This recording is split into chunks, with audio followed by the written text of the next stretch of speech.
First time, researchers use a combination of MEG and fMRI to map the spatiotemporal human brain dynamics of a visual image being recognized.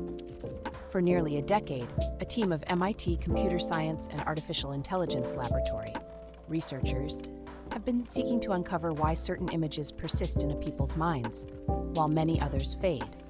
To do this, they set out to map the spatiotemporal brain dynamics involved in recognizing a visual image. And now, for the first time, scientists harness the combined strengths of magnetoencephalography, MEG, which captures the timing of brain activity, and functional magnetic resonance imaging, fMRI, which identifies active brain regions, to precisely determine when and where the brain processes a memorable image.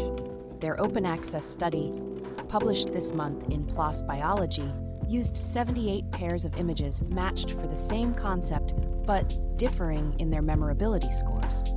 One was highly memorable and the other was easy to forget. These images were shown to 15 subjects with scenes of skateboarding, animals in various environments, everyday objects like cups and chairs, natural landscapes like forests and beaches, urban scenes of streets and buildings, and faces displaying different expressions. What they found was that a more distributed network of brain regions than previously thought are actively involved in the encoding and retention processes that underpin memorability.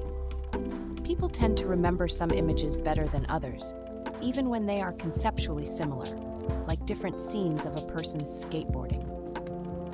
We've identified a brain signature of visual memorability that emerges around 300 milliseconds after seeing an image, involving areas across the ventral occipital cortex and temporal cortex, which processes information like color perception and object recognition.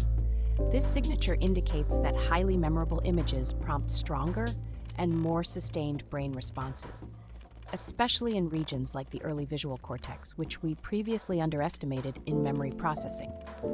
While highly memorable images maintain a higher and more sustained response for about half a second, the response to less memorable images quickly diminishes.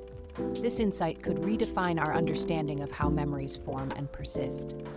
The MEV-fMRI fusion method, developed in the lab of CSAIL senior research scientist Aude Oliva, adeptly captures the brain's spatial and temporal dynamics, overcoming the traditional constraints of either spatial or temporal specificity.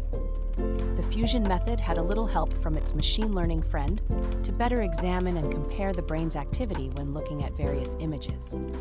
They created a representational matrix, which is like a detailed chart, showing how similar neural responses are in various brain regions.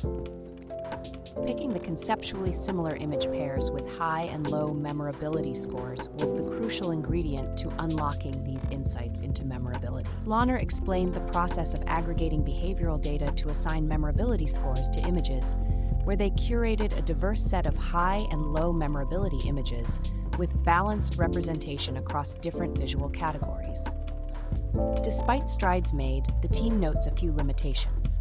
While this work can identify brain regions showing significant memorability effects, it cannot elucidate the region's function in how it is contributing to better encoding retrieval from memory.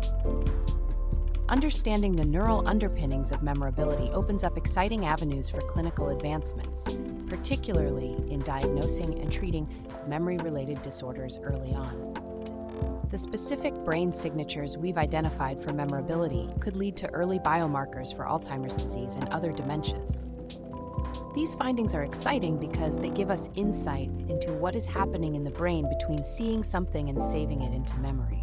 The researchers here are picking up on a cortical signal that reflects what's important to remember and what can be forgotten early on.